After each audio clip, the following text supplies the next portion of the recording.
ជំរាបសួស្តីបងប្អូនអ្នកគ្នាចាថ្ងៃនេះផងដែរគឺបន្លែបន្តបៃតងបងប្អូនអ្នកគ្នាចាស្បៃចង្កឹះឆាចាញ៉ាំអត់ដល់ទៀតហើយបងប្អូនគឺសូស្វីតទៀតហើយចាគឺខ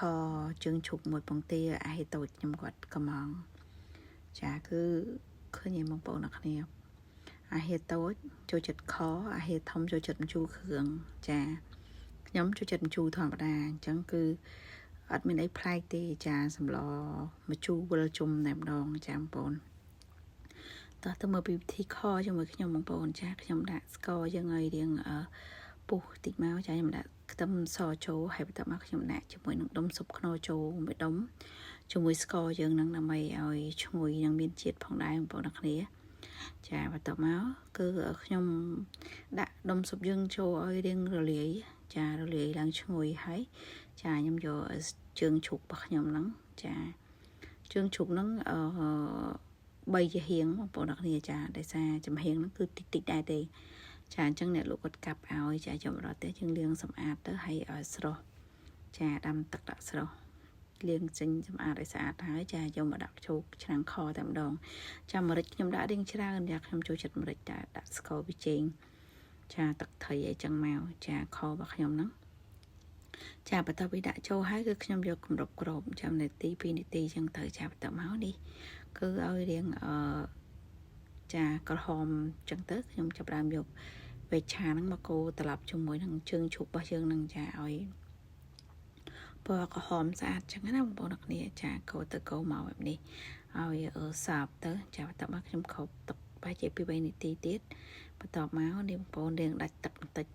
ចាកូរត្រឡប់ម្ដងទៀតចាកូរត្រឡប់ម្ដងទៀតហើយម្ដងហ្នឹងគឺខ្ញុំដាក់ទឹកចូលតែម្ដងបងប្អូនអ្នកគ្នាចាដើម្បីរំងាស់ជើងជ្រូកយើងនឹងឲ្យរៀងផុយ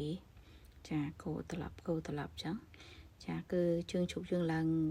ក្រហមល្មមហើយចឹងណាចាខ្ញុំឲ្យយកទឹកសរបស់យើងហ្នឹងចាចំនួន1 កូនឆ្នាំងកន្លះចាដើម្បីយកមកចាក់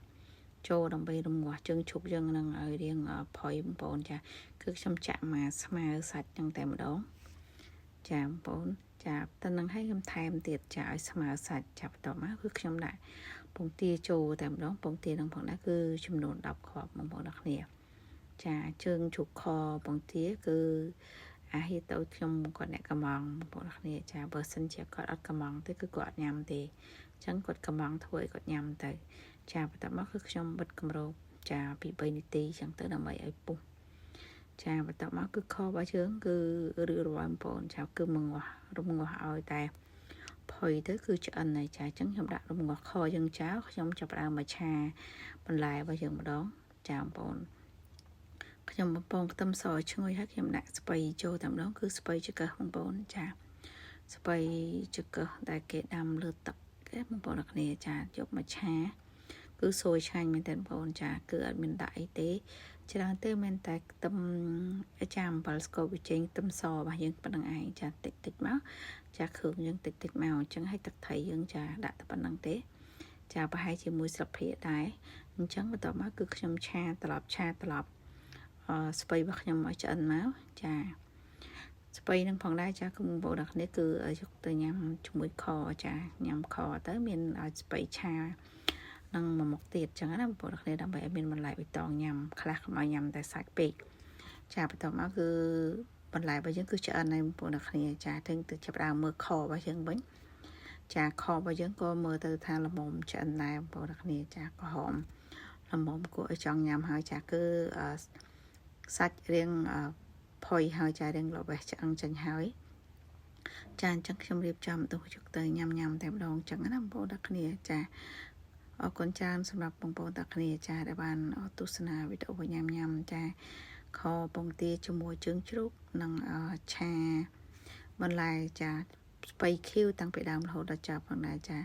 អរគុណច្រើនជម្រាបលាចាជួបជាមួយនឹងវីដេអូខ្ញុំក្រោយទៀតចាអរគុណច្រើនជម្រាបលា